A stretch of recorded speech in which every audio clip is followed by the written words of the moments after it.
Baik, Assalamualaikum warahmatullahi wabarakatuh. Alhamdulillah wassalatu wassalamu ala rasulillah wa ala alihi wa sahbihi wa mawala amma ba'd. Anak-anakku sekalian yang berbahagia, selanjutnya kita akan melanjutkan pembelajaran kita, yakni penerjemahan kita yang telah kita lakukan kemarin. Selanjutnya kita akan menyambung terjemahan dari buku kurikulum yang akan kita pelajari ini, yakni buku ilmu tafsir dari Departemen Agama yang berbahasa Arab. Kemarin kita sudah mempelajari yang pertama, yaitu tentang pengertian Al-Quran secara bahasa. Sebagaimana yang kalian lihat di layar, itu ada pengertian Al-Quran secara bahasa ini ya, at-ta'rif fil lughah.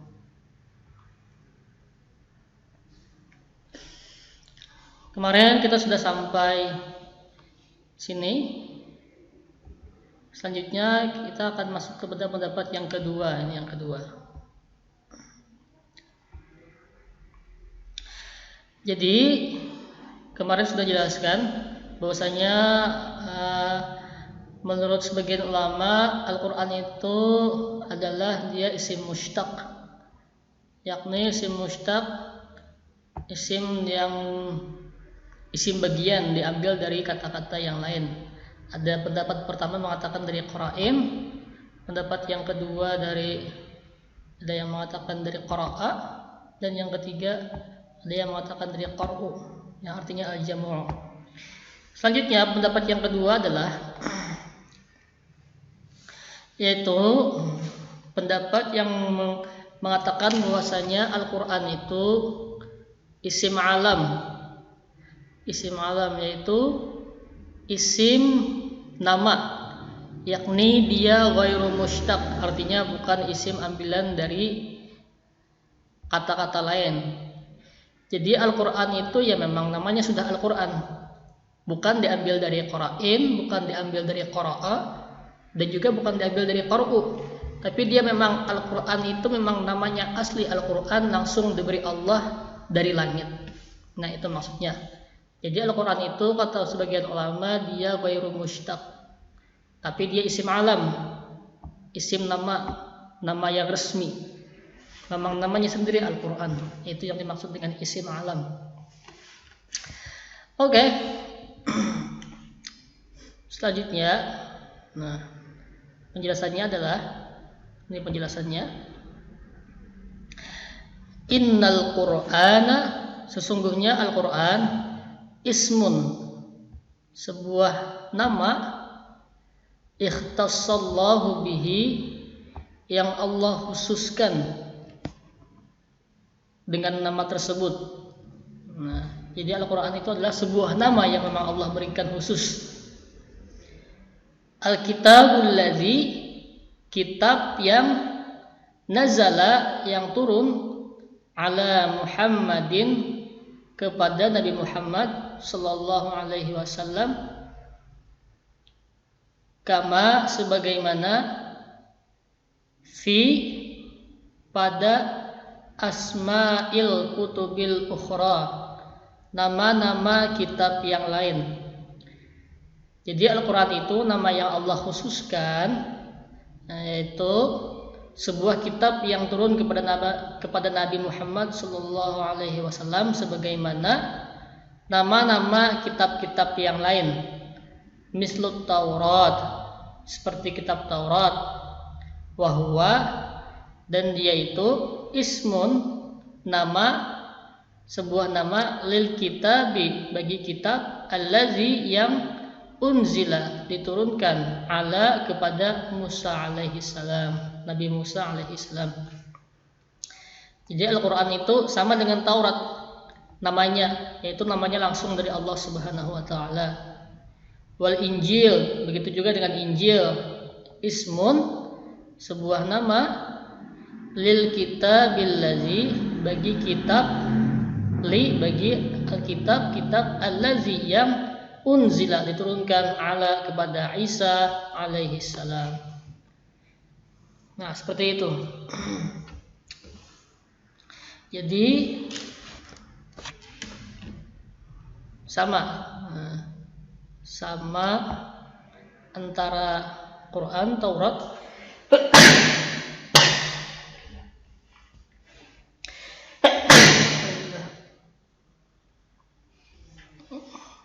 dan Injil, yaitu tiga-tiganya adalah nama yang khusus Allah turunkan, Allah berikan kepada kitab itu sendiri, bukan diambil dari kata-kata yang lain.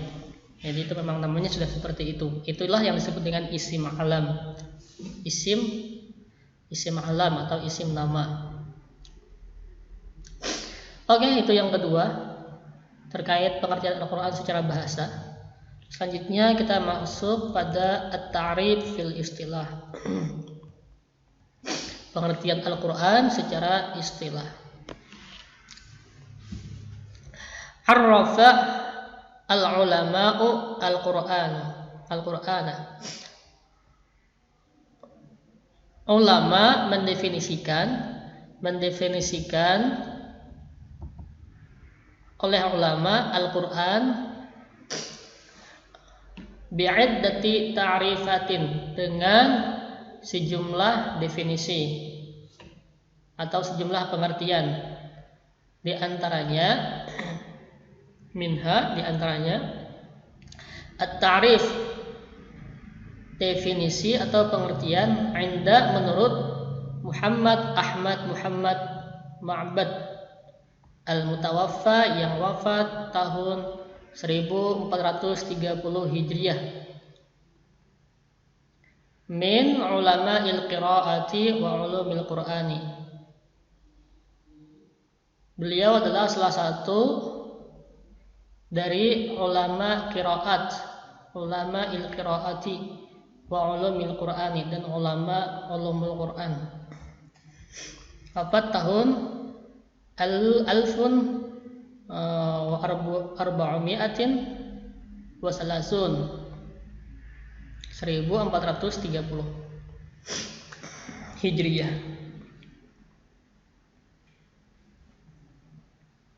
Oke, lanjut.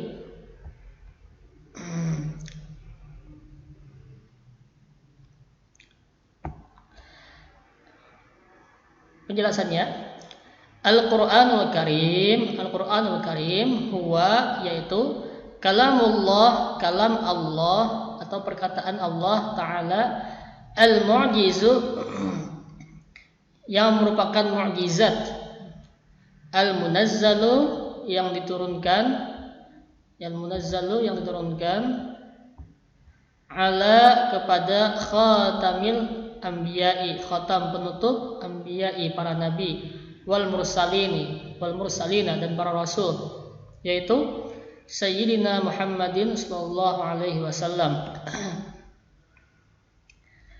yaitu Sayyidina Muhammad sallallahu alaihi wasallam, biwasitati, melalui wasitati, perantara, aminil wahyi. Aminil wahyi ini adalah pembawa wahyu, yaitu Jibril alaihi salam, al-manqul, yang disampaikan ilaina, kepada kita, bitawaturi, secara mutawatir atau berangsur-angsur,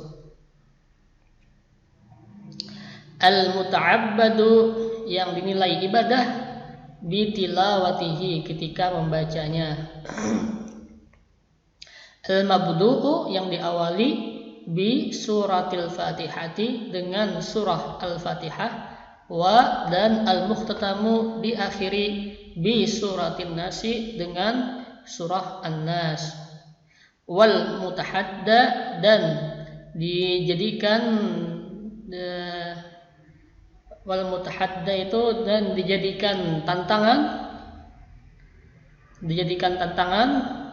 bi aqsari suratin, dengan surah yang paling pendek surah, minhu, dari Al-Quran tersebut.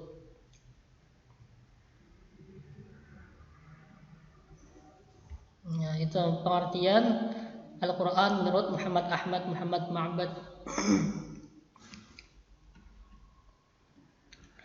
Selanjutnya pengertian yang kedua, at-ta'rif, pengertian atau definisi Al-Quran inda menurut Abdul Wahhab Khalaf al-mutawaffa yang wafat tahun 1375 Hijriyah, alfun wa salasumi'atin wa khamsata wa sab'un Hijriyah, min ulama il-fiqhi wal usuli. Beliau adalah salah satu di antara ulama fiqih dan usul fikih. Kita lihat pengertiannya. Al-Quran adalah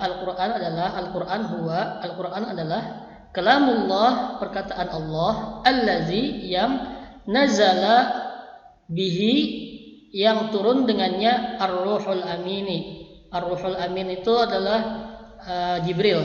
Maksudnya yang dibawa turun oleh Jibril ala ke qalbi Rasulillah sallallahu alaihi wasallam, ke hati atau ke dada Rasulullah sallallahu alaihi wasallam, yaitu Muhammad bin Abdullah, bi alfazihil arabiyyati, dengan lafaz-lafaznya yang berbahasa Arab, dengan alfazihi, lafaz-lafaznya yaitu lafaz-lafaz Al-Quran al-arabiyyati yang berbahasa Arab, wa ma'anihi, dan makna-maknanya al-haqqati yang benar, liyakuna, supaya yakuna Al-Quran itu menjadi hujjatan, pembela, lirrasuli, bagi Rasul, hujjah atau dalih lirrasuli, bagi Rasul, ala annahu, bahwa beliau itu adalah Rasulullah, utusan Allah, utusan Allah. Jadi Al-Quran itu supaya menjadi dalih atau hujjah bagi Rasul, untuk menyatakan bahwa beliau itu adalah Rasulullah, utusan Allah. Dan dusturan, Al-Quran itu sebagai dusturan, hukum atau konstitusi atau undang-undang, linnasi, bagi an-nasi, manusia. Yuhtaduna, mereka mendapat hidayah, bihudahu, dengan Al-Quran, dengan hidayahnya Al-Quran tadi. Wa qurbatan, dan qurbatan, sebagai pendekat kepada Allah Subhanahu wa ta'ala, yang mana yuta'abbaduna, mereka akan dinilai ibadah, akan dianggap beribadah, bitilawatihi, dengan membaca Al-Quran tersebut. Terus wahwa, dan Al-Quran itu al-mudawwanu, ditulis, baina, di antara dafatail mushafi, dua sisi halaman mushaf, al-mabdu'u, yang diawali bisuratil fatihati, dengan surah Al-Fatihah, al-makhtumu, dan diakhiri bisuratin nasi, dengan surah An-Nas. Terus masih ada nih semuanya terjemahnya. Al-manqulu, yang disampaikan, ilaina, kepada kita, bitawaturi, secara mutawatir, kitabatan, baik dari segi tulisannya, musyafahatan, maupun dari segi oral atau lisan, musyafahah, jailan an jailin, generasi ke generasi, mahfuzan, terpelihara, min, dari ayyi taghyirin, berbagai perubahan, au tabdilin, atau pergantian. Itu makna Al-Quran secara istilah yang kedua menurut Abdul Wahhab Khalaf. Lanjut yang ketiga, terakhir, at-ta'rif, definisi atau pengertian Al-Quran inda menurut Aiman Rushdi Suwaid, min ulama il-qiraat, beliau adalah salah satu ulama qiraat.